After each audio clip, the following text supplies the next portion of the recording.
அம்மா சரஸ்வதி கல்வியின் கடவுள் என்று சொல்வார்கள். ஆனால் இவரை கரம் பிடித்ததால் இந்த வீட்டில் மட்டுமே 3 ஆசிரியர்கள், ஒரு வழக்கறிஞர், ஒரு பொறியாளர்.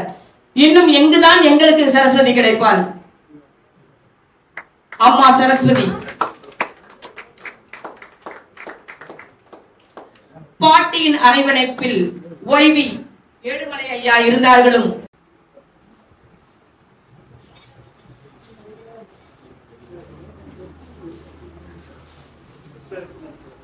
அரசவை கவிஞர் ஐயா முத்துலிங்கமும் மணிமேலை பிரசுரத்தின் ஐயா லேனா தமிழ்வாணன் அவர்களும் மாலை எடுத்துக் கொடுக்க தமிழ் மக்கள் எல்லோரும் ஆசி வழங்க அவர்களுக்கு இலக்கிய திருமண விழா.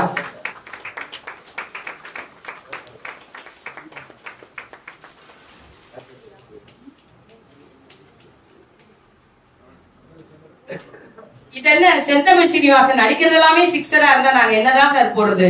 எந்த பால் போட்டாலும் அமைச்சிடுறாரு. எல்லா நிகழ்வுகளும் சிறப்புற அமைந்துள்ளன.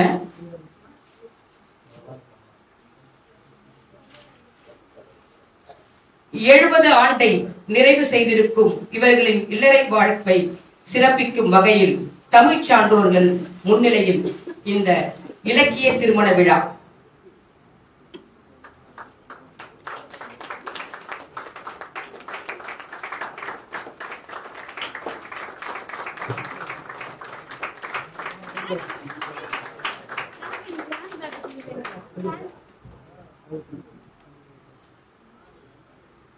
ஒவ்வொரு குழந்தையும் சொல்லும், அப்பா அம்மா நீங்க என்ன நல்லா படிக்க வச்சுட்டீங்க, நல்லா வளர்த்திருக்கீங்க, நாங்க உங்களுக்கு என்ன பரிசு தருவது என்று ஒவ்வொரு பிள்ளையும் என்ன பரிசு என்று யோசித்துக் கொண்டிருக்க ஓர் ஆசிரியரின் பிள்ளைகள் என்ன தரும்? சங்க இலக்கிய நூல்களை பரிசாக வழங்குகிறார் வைவி ஏழுமலை ஐயா அவர்கள். அம்மா அவர்களுக்கு தங்க சங்கிலி போடுவார்கள். நம்ம பாக்கியராஜா இருந்தா பாடியிருப்பாரு, தங்க சங்கிலி மின்னும் பைங்கிலி அப்படின்னு. என்ன தவம் செய்தனை யசோதா அப்படின்னு சொல்லிட்டு கண்ணனை பெற்றவங்களுக்கு பாடிருக்காங்க. ஆனா உண்மையிலே நாம எல்லாருமே சரஸ்வதி அம்மா பாடணும். ஏன்னா பிள்ளைங்கெல்லாம் தேடி தேடி பரிசளித்த நூல் சங்க இலக்கியங்கள். ஒரு தலைமை ஆசிரியருக்கு என்ன பரிசு இதை விட கொடுத்துட முடியும்? அதுதான் சொன்னேன், செப்டம்பர் 5 வச்சிருக்கலாம், சிறந்த ஆசிரியர் தினம். வாழ்த்துக்கள்.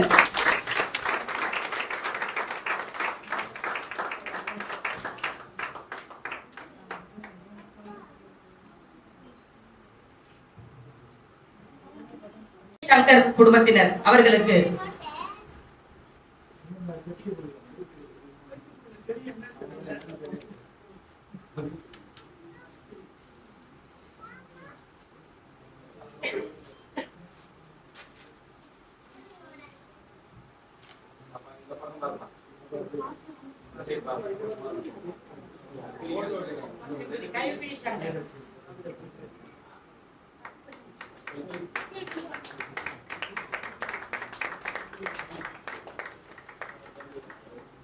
திருமதி தமிழன்னை சரவணன் குடும்பத்தினர் தேசிய விருது பெற்ற குறும்படம் கருவறை.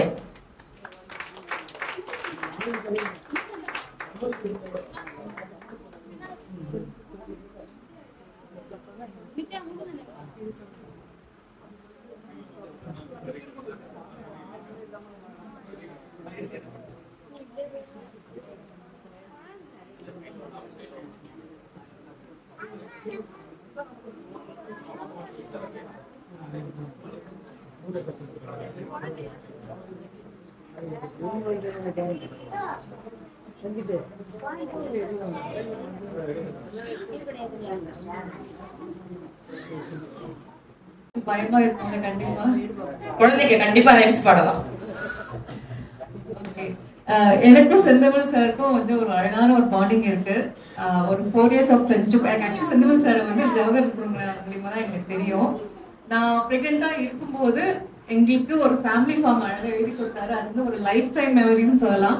அண்ட் என்னோட ஃபர்ஸ்ட் இயர் பர்த்டேக்கும் எழுதி கொடுத்தாரு. அந்த சாங்கா நாங்க ரெடி பண்ணி எங்களோட ஒரு டெஷன் எப்பவுமே எங்களுக்கு ஏதாவது ஒரு டவுனா இருந்தால் அந்த சாங் போட்டு பார்ப்போம், கேட்போம். அது இன்னும் உங்களுக்கு இன்ஸ்டன்டா ஒரு எனர்ஜி பூஸ்ட் பண்ண மாதிரி இருக்கும். தேங்க்யூ ஸோ மச் செந்தமிழ் சார். எங்க லைஃப்க்கு ஒரு சூப்பரான ஒரு பியூட்டிஃபுல் மெமரி எங்களுக்கு நீங்க கொடுத்துருக்கீங்க. அண்ட் இன்னும் நிறைய சாங்ஸ் எங்களுக்காக நீங்க பண்ணணும். ஆக்சுவலி நிறைய பேருக்காக நீங்க பண்ணணும். இன்னும் நீங்க மேல் வளர நான் வந்து கடவுள்கிட்ட ப்ரே பண்ணிக்கிறேன். And thank you so much for inviting for this and all the best sir. நன்றி.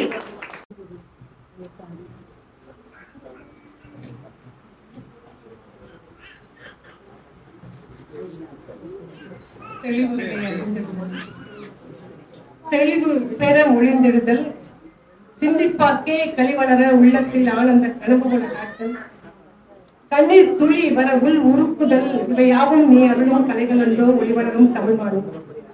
அனைத்தும் அருள்வாய் நீ இந்த மகாகவி பாரதியின் தமிழ் வழக்கத்தின் மிக அற்புதமானதொரு குடும்ப விழாவில் இது நூல் வெளியீட்டு விழா என்பதை கடந்து மிக அழகானதொரு குடும்ப விழாவில் கம்பனை சொல்லுவார்கள், 10,000 பாடல் முத்தாக அள்ளி தந்த சத்தான கவிஞனுக்கு ஈடு இன்னும் வித்தாகவில்லை என்று பாடு என்பார்கள். அப்படி 10,000க்கும் மேற்பட்ட பாடல்களை, திரைப்பாடல்களை வழங்கி இருக்கின்ற ஐயா, அது மட்டுமல்ல 10,000க்கும் மேற்பட்ட இதே போன்ற இலக்கிய மேடைகளில் இளைய சமுதாயத்தை, இளைய கவிஞர்களை விரல் பிடித்து மேலே அழைத்துக் கொண்டு வந்து கொண்டிருக்கின்ற ஐயா முத்துலிங்கம் ஐயா அவர்களே. ஏன்னா 1ஆம் தேதி ஆனா அவரை பார்த்து ஆசி வாங்கிறது என்னுடைய வழக்கம். ரூபா கொடுப்பாங்க அதுக்காக. அதே போல மேடையில் அமர்ந்திருக்கின்ற லேனா 500 லேனா 1000 என்றுதான் சொல்ல வேண்டும். அவருடைய புத்தகங்களை எத்தனை பேர் வாசிச்சிருப்பீர்கள் என்று தெரியவில்லை. நூல் எடுத்தாலே பெரிய பெரிய புத்தகம்னு சொன்னா அது லேனா போடுது. 500 1000 பெரிய கணக்கு போட்டிருக்காங்க. 10,000க்கும் மேற்பட்ட கட்டுரைகள், 11,000க்கும் மேற்பட்ட நூல்களை பதிப்பு செய்திருக்கின்ற சென்னையின் மிக பிரபலமான மணிமேகலை பிரசுரத்தின் நிறுவனர், தலைவர் ஐயா லேனா தமிழ்வாணன். அன்பு, நேர கட்டுப்பாடு, மகிழ்ச்சியாக எல்லோரையும் அரவணைத்து செல்வது என்று சொன்னால் லேனா என்று சொல்லலாம். ஐயா லேனா அவர்களின் மேடையில் அமர்ந்திருக்கின்ற இன்றைய கதாநாயகன் சொல்லலாம் ஐயா ஏழுமலை ஐயா அவர்கள். நான் வரும்போது இப்படியான நிகழ்ச்சியெல்லாம் இருக்குன்னு தெரியாது. ஏதோ 5 நூல்கள் வெளியீட்டு விழா என்றுதான் நினைத்துக் கொண்டு வந்தோம். இங்க வந்த 70வது பிறந்த நாளை கொண்டாடி கொண்டிருக்கின்றார். இப்படி அவங்க நிறைய பாடல்லாம் பாடினார்கள். 100 வருஷம் இந்த மாப்பிள்ளையும் பெண்ணும் தான் பேரு விளங்க வாழணும் என்று இந்த நேரத்தில் நாம் அனைவரும் கைத்தட்டலோடு அவர்களை வாழ்த்த வேண்டும் கேட்டுக்கொள்கிறேன். அவர்களின் இன்றைய கதாநாயகன் அற்புதமான நூல்களை எழுதி, கவிதைகள். எனக்கும் அவருக்கும் எந்த தொடர்பும் கிடையாது, இதுவரைக்கும் சந்தித்ததே கிடையாது. இப்பதான் முதல் முறையா சந்திக்கிறேன் செந்தமிழ் அவர்களை. நூல்னு சொன்னா மிக மிக மிக அற்புதமான நூலை கொடுத்திருக்கிற இன்றைய கதாநாயகன் செந்தமிழ் அவர்கள். இந்த மேடையில தான் மிகப்பெரிய சான்றோர்கள் அமர்ந்திருக்கிறார்கள் என்பதெல்லாம் இல்ல. இன்று இந்த அரங்கம் முழுவதுமே இயக்குநர்கள், திரைப்பட பாடலாசிரியர்கள், வசனகர்த்தாக்கள் மிக ஓரமா ஒளிஞ்சு உட்கார்ந்து பாருங்க. சாகித்ய அகாதமி விருதாளர் மு. முருகேஷ் அவர்கள் சாகித்ய அகாதமி விருது விட்டு வந்துட்டு ஓரமா ஒளிஞ்சு உட்கார்ந்துட்டு இருக்கிறார். அதே போல அருகில் அருண் பாரதி அவர்கள். இவங்க எல்லாருமே பாத்தீங்கன்னா இங்க அமரக்கூடிய தகுதி வாய்ந்தவர்கள் தான். மேடையில் இடம் இல்லை என்ற காரணத்தினால் முன்பாக அமர்ந்து கொண்டிருக்கின்ற அத்தனை சார்ந்த பெருமக்களின் பணிவாக வணங்கி மகிழ்கின்றனர். எவ்வளவு அருமையான விழாக்கள். முதல் எடுத்த உடனே தமிழ்த்தாய் வாழ்த்து பாடினார்கள். யார் பாடினாங்க? கடந்த சில ஆண்டுகளாக தப்பும் தவறுமாக தமிழ்த்தாய் வாழ்த்தை கேட்டு கேட்டு காதுல ஈயம் பாய்ந்த அந்த காதுக்கு இன்று செம்மொழி அவர்கள், செந்தமிழ் அவர்களுடைய மகள் 5 வயதா 6 வயதோ இருக்கும், 8 வயது. அவ்வளவு அற்புதமாக தாளம் கடவில்லை, ராகம் கடவில்லை, ஒரு சொல் கூட மாறாமல் மிக அழகாக மிக நீண்ட நாட்கள் கழித்து ஒரு தமிழ்த்தாய் வாழ்த்தை கேட்டிருக்கிறோம். அந்த குழந்தைக்கு என்னுடைய மனமார்ந்த வாழ்க்கை. நிறைய விழாக்கள், 5 நூல் வெளியீட்டு விழா, பிறந்த நாள் விழா, திருமண நாள் விழாவாக அதை கொண்டாடி இருக்கிறார்கள். அது ஒரு 60ஆம் கல்யாணம் மாதிரியே இருந்தது. ரொம்ப அற்புதமான ஒரு நிகழ்வுல. அதே போல படத்திறப்பு விழா, ஒரு அறக்கட்டளை திறப்பு விழா, இத்தனை விழாக்களையும் சேர்த்து இந்த ஒரு சிற்று அரங்கத்துல அமைத்திருக்கிறார்கள் என்றால் இவ்வளவு வேர்வையிலையும் கூட குழுகுழுன்னு உட்கார்ந்திருக்கிறோம். கிட்டத்தட்ட பாதி குளித்த நிலையிலும் கூட குழுகுழு என்று நாங்கள் அமர்ந்திருக்கிறோம் என்றால் அவ்வளவு ஒரு குடும்பத்தோடு ஒருங்கிணைந்து இருப்பது போல ஒரு மனநிறைவான விழாவில் இருக்கிறோம் என்பதற்காக செந்தமிழ் அவர்களுக்கு இந்த நிகழ்வை என்னை அழைத்ததற்கு அவருக்கு நன்றி தெரிவித்துள்ளேன். 2-3 கவிதைகளை சொல்லிட்டு நான் நிறைவு செஞ்சிடறேன். ஏன்னா எல்லாரும் பேசணும், அதை விட என்ன வியர்வையில உட்கார்ந்துருக்கிறீங்க, காலம் கருதணும். அதுக்காக 2 கவிதைகளை சொல்லிடுறேன். அக்காக்கள் பிறந்த வீடு அப்படிங்கிற நூலத்தை எனக்கு கொடுத்தாரு. அணிந்துரை எழுதுங்கள் என்று சொல்லி கொடுத்தாரு. அணிந்துரையை நான் ரொம்ப பிரமாதமா எழுதி இருந்தேன். ஆனா அது அவ்வளவும் இதுல வரவில்லை என்ற வருத்தத்தையும் நான் பதிவு செய்யறேன்.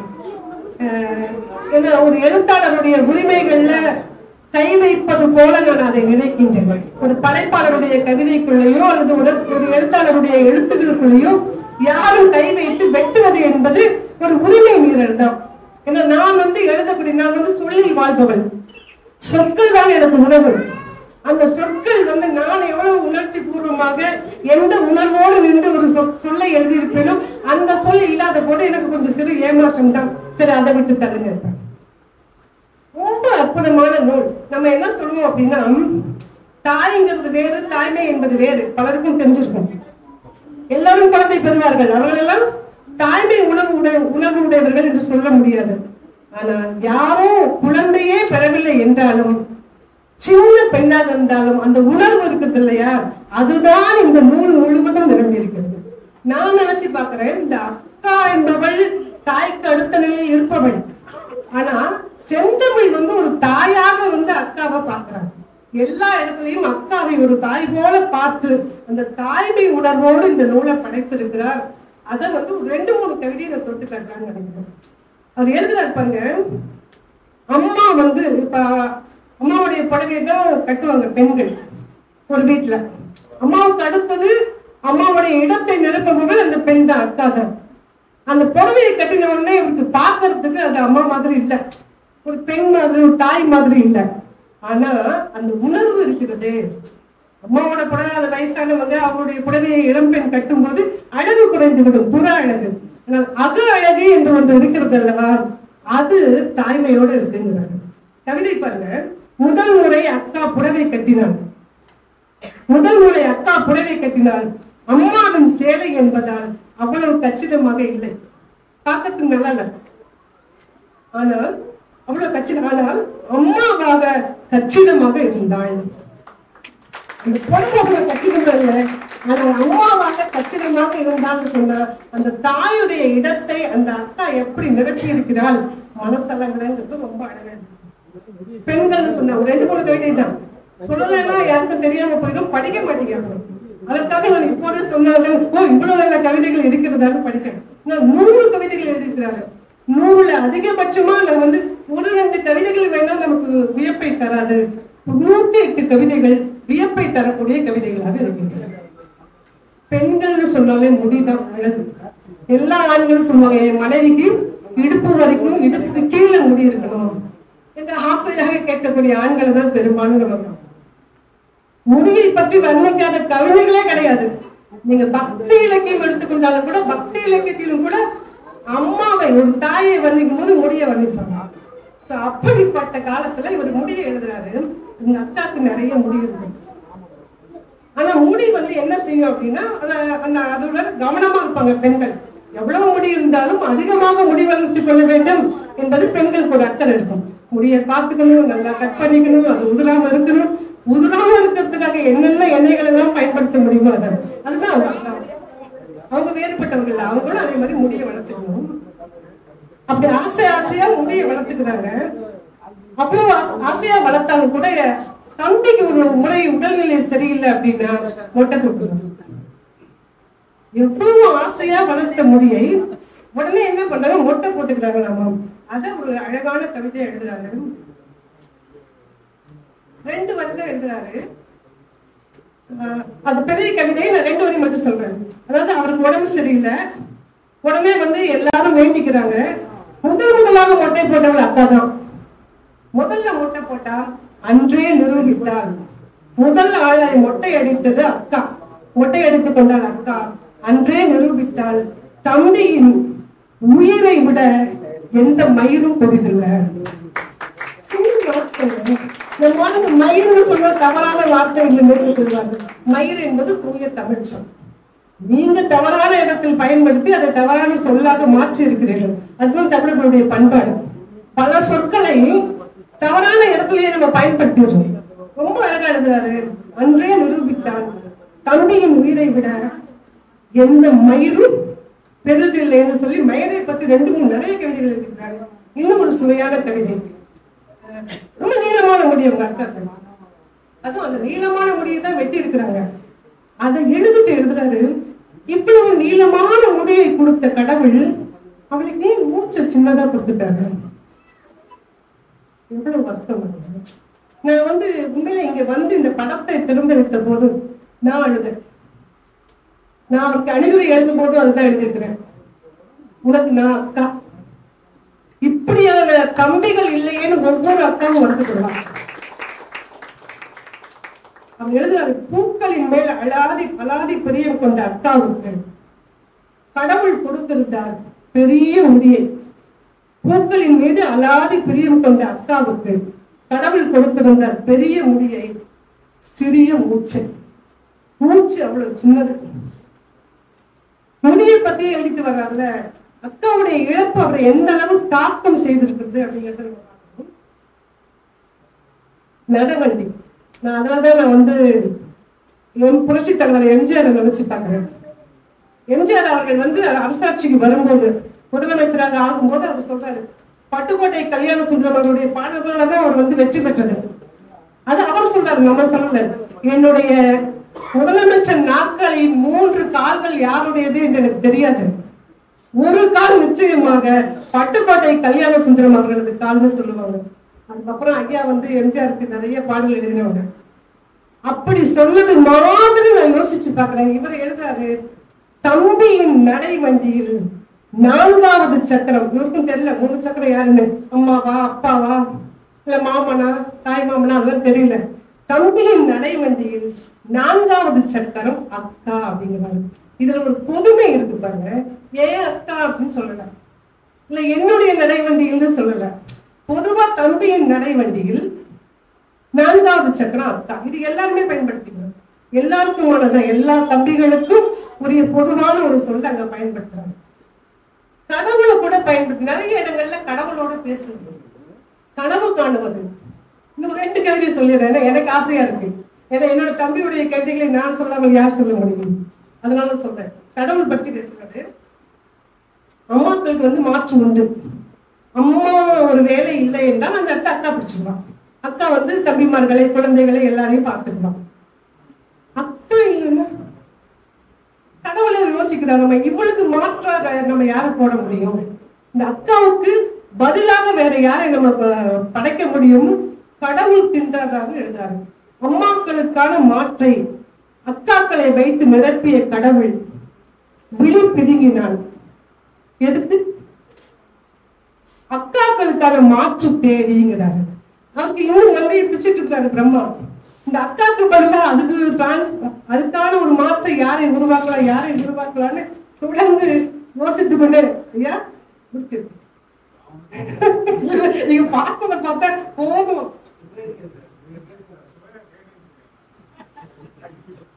அக்காவுக்காக மாற்று கடவுளை தேடுறாரு எழுதுறது. கடவுளை பத்தி நிறைய பாட்டு, ரொம்ப கவிதைகள்ல நான் அப்படியே உள்ள போயிட்டேன். நீண்ட நெடிய விவரங்களோடு பேச முடியாது, ஏன்னா கவிதைகள் சொல்ல நேரம் இல்லாம போயிடுறதுனால குறிப்பாக சொல்றேன். முருகன் கதை தெரியும் எல்லாருக்கும். பிள்ளையாருக்கு முருகனுக்கு எப்படி சண்டை வந்துச்சு? ஒரே ஒரு மாங்கனி தான், எனக்கு வேணும் உனக்கு வேணும்னு சண்டை பிடிச்சுக்கிட்டாங்க எல்லாருமே. அந்த கதையில அந்த இடத்துல ஒரு அக்கா இருந்திருந்தா என்ன ஆயிருப்பாங்க? அவன் என்ன பண்ணுவான், அந்த மாம்பழத்தை எடுத்து ஜூஸ் பிழிஞ்சு 2 பேருக்கும் பாதி பாதி கொடுத்துட்டு நாரதுனா நடுத்தரில் விட்டுருப்பான் அப்படின்னு சொல்றாரு. இதை நான் சொன்ன கருத்து இல்லை. அவர் எழுதுறாரு, அண்ணன் தம்பி உறவில் ஒரு மாங்கனிக்கு பிரிந்து விட்ட அண்ணன் தம்பி. நான் யோசிச்சு பாக்குறேன், நீங்க பாருங்க, கடவுள் குடும்பத்துல யார் வீட்லயும் பெண்களே கிடையாது, பெண்கள் இருப்பாங்க, பெண் குழந்தைகளே கிடையாது. சிவனுக்கு 2 ஆம்பளை பசங்க தான், பெருமாளுக்கு இல்லவே இல்லை, பிரம்மாவுக்கு இல்லவே இல்லை. நீங்க பாத்தீங்கன்னா இறைவனுடைய குடும்பங்கள்ல குழந்தைகள் 1 2, ஐயப்பன், முருகன், விநாயகன், அதுவும் ஆண்கள் குழந்தைகள் தான், பொம்பளை குழந்தைகளே கிடையாது. நான் இங்க மாதிரிதான், பூமி மாதிரி தான். அங்கேயும் பெண் குழந்தைகள் பெற்றுக்கொள்வதற்கு தயக்கம் இருக்குமோ என்னமோ தெரியல, எங்கேயுமே பெண் குழந்தைகள் கிடையாது. அதனாலதான் இவர் எழுதுறாரு, ஒருவேளை பிள்ளையாருக்கும் விநாயகனுக்கும் அக்காவாக ஒரு இருந்திருந்தா இந்த சண்டை வந்திருக்குமா, மலை மேல போய் அவர் நின்றுப்பாரா, இந்த கேள்வியை கேட்கிறாரு. ஒரு மாங்கனிக்கு பிரிந்து விட்ட அண்ணன் தம்பி உறவில் ஒருவேளை அக்கா இருந்திருந்தா சாறு பிழிந்து கொடுத்து பிரச்சனை திப்பியை கலக முனிக்கு அந்த மேல கீழே திப்பி வரும்ல, அந்த சாறு பிரிஞ்சதுக்கு அப்புறம் அந்த சக்கையில வரும், அந்த சக்கைய அவர் கையில நாரதர் கையில் கொடுத்து, போயா எங்க குடும்பத்துல உங்களால எந்த தகராறையும் உண்டாக்க முடியாதியா என்று சொல்லி அனுப்பியிருப்பாளே, அப்படி ஒரு அக்கா இல்லையே என்று வேதனைப்படுறாரு, வருத்தப்படுறாரு நம்ம செந்தமிழர். குழந்தைங்க தூங்கும், எல்லாரும் பார்த்துருக்கீங்க, தூங்கும் போது சின்னதா சிரிக்கும். அது அப்படியே பிறந்த குழந்தையா இருந்தாலும் கூட, இன்று பிறந்திருக்கும், அது பாத்தீங்கன்னா தூக்கத்திலேயே சிரிச்சிட்டு இருக்கும். அதுக்கு நமக்கு ஒரு கதை சொல்லுவாங்க, சாமி வந்து கதை சொல்றாரு, சாமி சிரிக்க வைக்கிறாரு, அதனால சிரிக்குதுன்னு சொல்றாரு. இவர் சொல்றாரு, எங்க சின்ன சின்ன சண்டை தான் அதுங்க, அக்கா தம்பிகளுடைய சின்ன சின்ன சண்டைகள் அது மாதிரி தான் இருக்கும். ரொம்ப அழகான கவிதைகள். தூங்கும் குழந்தையான புன்னகையை போல வந்து போகும் கடவுளின் சின்னங்கள் அக்கா தம்பி சண்டைங்கிறாரு. சின்ன சின்னதா வந்து போகல அந்த சின்னங்கள் தான் அக்கா தம்பியுடைய சண்டை என்று கவிதையை முடிக்கிறார். நான் நிறைவே எப்படி சொல்லி முடிக்கலாம்னு நினைக்கிறேன். நல்ல கவிதைகளையே சொல்லிட்டு வரும்போது பாதி கவிதைகள் கண்ணீர் சிந்தக்கூடிய கவிதைகள் தான். நான் அதெல்லாம் இது வரைக்கும் சொல்லலை, ஏன்னா இந்த அரங்கத்துக்கு அது தேவையில்லை. எல்லோரும் மகிழ்ச்சியாக வந்தோம், மகிழ்ச்சியாக செல்ல வேண்டும் என்பதனால நான் அதை சொல்லல. ஒரே ஒரு கவிதையை தொட்டு காட்டணும். அவர் எழுதுறாரு, இந்த காக்கா கூப்பிடும். நான் சங்க இலக்கியத்துல இருந்து தொட்டு பார்த்துட்டே இருக்கேன். காக்கா கத்துவதற்கான பொருள் வந்து தொடர்ந்து எல்லா கவிதைகளிலும் வந்து கொண்டே இருக்கு. ஒரு மகனும் மகள் பிரிஞ்சு போயிடுறா, கணவனோடு போயிடுறா அப்படின்னா அந்த அம்மா சொல்லுவா, என்னுடைய மகனும் மருமகனும் சேர்ந்து வருவது போல நீ கரை, உனக்கு மாமிசம் எல்லாம் சமைச்சு தர்றேன்னு அம்மா சொல்ற மாதிரி எல்லாம் கவிதைகள் சங்க இலக்கியத்துல உண்டு. அந்த காக்கா நல்லத உறவினர்கள் வருவதைத்தான் காக்கா சொல்லும் என்பதுதான் எல்லாருடைய கணிப்பு. இவர் சொல்றாரு, வர்றத சொன்ன காக்கா எம்மன்னு ஒருத்த மருமா இல்ல, காலிங் பெல் அடிக்க மாட்டோம், பர்மிஷன் கேட்க மாட்டேன், முன்னாடியே வரணும் இன்டிமேஷன் சொல்ல மாட்டேன், எதுவுமே அறிகுறியே இல்லாமல் வந்துவிட்டு யாரையாவது ஒருத்தரை தூக்கிட்டு போற அந்த ஆள் வருவான்னு இந்த காக்கா சொல்லக்கூடாது அப்படின்னு கவிதை எழுதுறாருங்க. அது எதனுடைய உச்சம்னா தன்னுடைய அக்காவை இழந்ததனுடைய துக்கத்தினுடைய துயரத்தினுடைய அழுகையினுடைய உச்சமா எழுதுறாரு. எல்லார் வருகையையும் சொன்ன கம்மநாட்டி காக்கா, எல்லார் வருகையையும் சொன்ன கம்மநாட்டி காக்கா யமன் வருகையை கடைசி வரை சொல்லி கத்தவே இல்லை. யமன் வருகையை கடைசி வரை சொல்லி கத்தவே இல்லை. அதுக்கு என்ன காரணம்னு யோசிக்கிறாரு. ஒருவேளை அமாவாசை சோறு கழுத்து வரை அடைத்திருப்பதால் இருக்குமோ?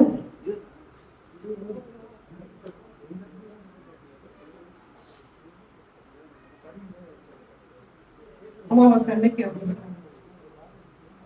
ஒருவேளை அமாவாசை சோறு கழுத்து வரை அடைத்திருந்தால் இருக்குமோன்னு சொல்லி எழுதும் போது படிக்கிற எந்த அக்காவும், நான் திரும்பி பார்க்கிறேன், அவங்க அழுதுட்டு இருக்காங்க. இதை சொல்லிருக்க கூடாதுன்னு இப்ப எனக்கு தோணுது. ஆனா தன்னை முத்துலிங்கம் ஐயா சொல்லுவது போல அவருடைய ஒரு அருமையான பாடல் நாம எல்லாருமே கேட்டதுதான். இன்னொரு ஜென்மம் இருந்தா அப்போது பிறப்போம். எனக்கு பாட தெரியாது, இருந்தாலும் மன்னித்துக் கொள்ளுங்கள். உன்னோடு ஒன்னா கலந்து அன்போடு இருப்போம், அது கூடாம போச்சுதுனா ஏ ராசாவே, நான் மென்மேகமாக விடுவெள்ளியாக வானத்தில் பறந்திருப்பேன். என்னை அடையாளம் கண்டு நீ தேடி வந்தால் அப்போது நான் சிரிப்பேன் அப்படின்னு ஒரு காவலி பாடுவதாக ஐயா முத்துலிங்கம் ஐயா எழுதியிருப்பாங்க. பொன்மாலை தேடி நானும் பூவோடு போனேன், பூவோடு வந்தேன், மானங்க இல்ல அப்படின்னு எழுதியிருப்பாங்க. ஆனால் இந்த மான், உங்களுடைய கவிதா என்று சொல்லக்கூடிய உங்க அக்காவகிய மான் நிச்சயமாக வானில் நின்று வெண்மேகமாக நட்சத்திரமாக நின்று உங்களை எப்போதும் உங்கள் குடும்பத்தை ஆசீர்வதித்துக் கொண்டிருப்பார், குறிப்பாக உங்களை ஆசீர்வதித்துக் கொண்டு இருப்பார் என்று சொல்லி, இந்த நினைவு இப்படி முடியாம இன்னும் நீங்க அக்காவுடைய பெயர்ல நிறைய அந்த அறக்கட்டளை மூலமாக தொண்டுகளை செய்ய வேண்டும். பல உயர்ந்த லட்சியம் கொண்டுள்ள நீங்கள் இன்னும் மேலும் மேலும் உயரத்தை அடைய வேண்டும் என்று வாழ்த்து விடைபெறுகிறேன். நன்றி.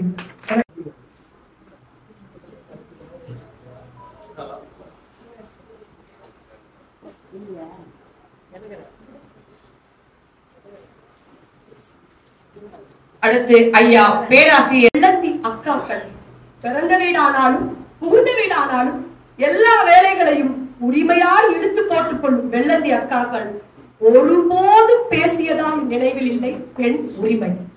ஒருபோதும் பேசியதா நினைவில்லை பெண் உரிமைங்கிறார். எவ்வளவு அழகா இருக்கு. அவங்களுக்கு எல்லாமே தெரியும், ஆனாலும் பேச மாட்டாங்க அந்த பெண் உரிமை.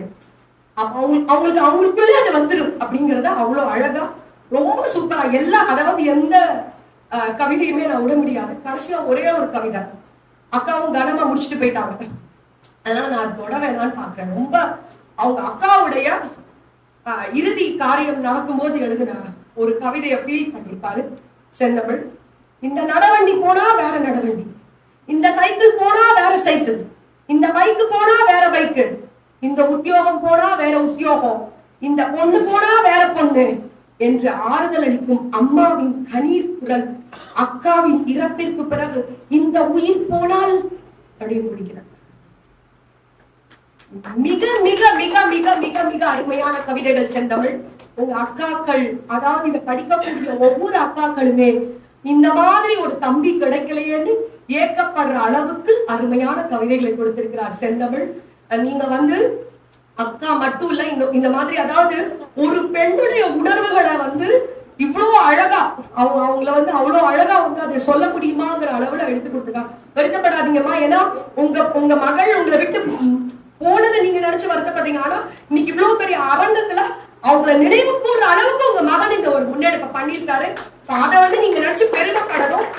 அதனால மட்டும்தான் எங்கேயோ இருக்கிறவங்க எல்லாரும் உங்க மகளை பத்தி இன்னைக்கு நாங்க பேசிக்கிட்டு இருக்கோம்னா அதுக்கு காரணம் செந்தமிழ்.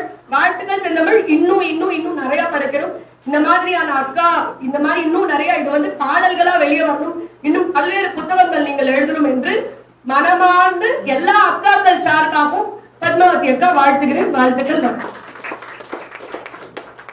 வந்து இந்த ஊட்டி வரைவிரு படத்துல தேடினேன் வந்தது அந்த பாட்டுக்கு வந்தாங்க பாருங்க. கண்டிப்பாக செந்தமிழ் சீனிவாசனை தேடி வந்து வாழ்த்துரை வழங்குவதற்காக அன்போடு அழைக்கிறோம். அவையில் உள்ள எல்லோருக்கும் வணக்கம். நிறைய பேசலாம்னா 11 கீழ்கணக்கு நூல்கள் மாதிரி பேசலாம்னு நினைச்சு வந்தது. திருக்குறள் ஆகி குறுந்தொகை ஆயிடுச்சு. நான் நேரம் கருதி திருக்குறள்ல வந்து குறுந்தொகை ஆயிடுச்சு. இப்ப நிறைய பேர் பேசணுங்கிறதுக்காக நேரம் கருதி ரொம்ப சுருக்கமா இந்த உரையை முடித்துக் கொள்ளாம நினைக்கிறேன். ஐயா மணிமேகலை பிரசுரத்தின் சார்பாக வந்திருக்கும் லேனா தமிழ்வாணன் ஐயா, கவிஞர் முத்துலிங்கம் ஐயா, எல்லாருக்கும் என்னோட பணிவான வணக்கங்கள். ஆதிரா முல்லை அக்கா வந்திருக்காங்க. ஐடியா பண்ணி சேரை எனக்கு கொடுத்துட்டு கீழே உட்கார்ந்துருக்காரு முருகேஷன் அண்ணா. அப்புறம் அங்க பாடலாசிரியர் என் கணவர். பொதுவா அவர் வர விழாவை நான் ஒத்துக்கவே மாட்டேன். ஏன்னா நல்லா ப்ரிப்பேர் பண்ணிட்டு வந்து ஸ்கோர் பண்ணிட்டு போயிடுவாரு. அதுக்கப்புறம் நம்ம ஏதாவது ஒண்ணு பேசினா சார் எப்படி பேசினாங்க, மேடமும் பாரு இப்படி பேசிட்டு போயிட்டாங்க அப்படின்னுவாங்க. அதனாலே அவர் வர விழாக்கள் ஒத்துக்கிறதுல அடுத்த காரணம் என்னன்னா, நம்ம வந்து சீரியல்களுக்கு திரைக்கதை வசனம் எழுதுறோம். நம்ம என்ன பண்ணுவோம், பக்கம் பக்கமா எழுதுவோம். தினம் எபிசோட் இருக்கும், தினம் வேலை இருக்கும். நமக்கு வந்து கடைசியா கூப்பிடுவாங்க பேசுறதுக்கு. இதே மாதிரிதான் நடக்கும். அப்ப வந்துட்டு கொஞ்சம் சீக்கிரம் முடிச்சுக்கோங்க மேடம், டக்குன்னு முடிச்சுக்கோங்க மேடம்னா முடியாது. ஏன்னா நாங்க பழக்கப்பட்டது. எனக்கு இதுவே ரொம்ப ஆச்சரியம் என்னன்னா, ஒரு சீரியல்ல பொதுவா வந்து என்ன பண்ணுவோம்னா, ஒரு விழா பண்ணா 1 மாசம் பண்ணுவோம். கல்யாணம் பண்ணா 1 மாசம் கல்யாண பிளாக் ஓடிக்கிட்டே இருக்கும். எப்படா கழுத்துல தாலி கட்டுவாங்க, நான் கல்யாண வீட்டுக்கு போறப்பெல்லாம் கேட்பான், எப்பதான் நீங்க அவனுக்கு டிஎன்ஏ டெஸ்ட் எடுத்து முடிப்பீங்க மேடம், இன்னுமா பிள்ளைன்னு தெரியல அப்படின்னு கேட்பாங்க. அது மாதிரி ஒரு ஃபங்க்ஷன் பண்ணா 1 மாசம் பண்ணுவோம்.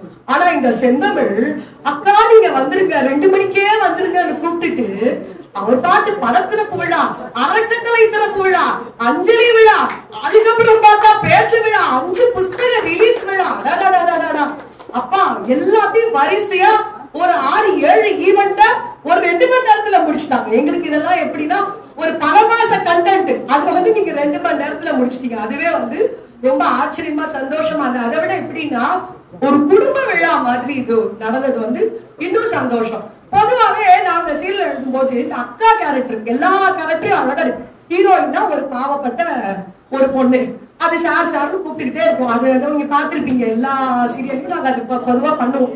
பட்டு சார்னு கூப்பிட்டு இருக்கோம். அங்கதான் வந்து வேலைக்காரி வந்து வீட்டுக்காரி ஆகிறதுலாம் நம்ம வீட்டுல வீட்டுக்காரி வேலைக்காரியா இருக்கும். அதனாலதான் நான் பார்த்து ரசிக்கிறோம் சீரியல். அதனா அவ்வளோ எப்படி வச்சிருக்கா பாரு அப்படின்னு. நம்ம வீட்டுல எப்படி இருக்கும், உள்டாவா இருக்கும். வீட்டுக்காரி எல்லாம் வேலைக்காரியா இருப்போம். அதனால அவளை பார்க்கும்போது நமக்கு பெருமையா ஆஹா அப்படின்னு இருக்கும், சந்தோஷமா பார்ப்போம் அந்த சீரியல்ஸ்.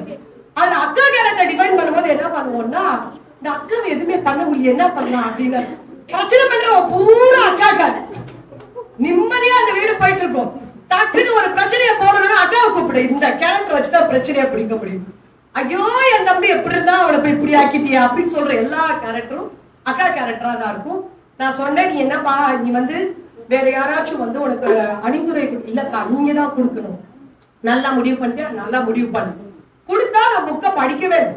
காபி ஷாப்ல வந்து மீட் பண்ணி புக்கை கொடுத்தா புக்கு படிக்கல, ஒண்ணுமே படிக்கல.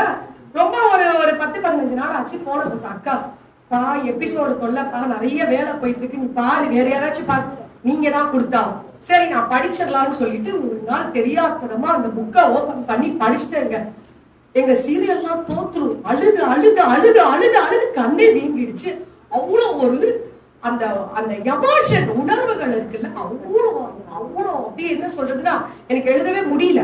அதுக்கப்புறம் நான் வாய்ஸ் நோட் போடுறேன். அந்த வாய்ஸ் நோட் பூரா அழகே அக்கா எழுதி கொடுத்துருங்க, அணிந்துரை எழுதி, என்னால எழுத முடியல. அந்த அளவுக்கு நான் அந்த புத்தகத்துல என்ன பார்த்தேன்னா, செந்தமிழுக்கும் அவங்க அக்காவுக்குமான அந்த பாண்டி. இந்த புக் இருக்கிற வரைக்கும் அவங்க அக்கா வந்து இந்த ஒரு படமோ அவங்க இல்ல இறந்துட்டா அதை என்னால நிஜமாவே ஃபீல் பண்ண முடியல.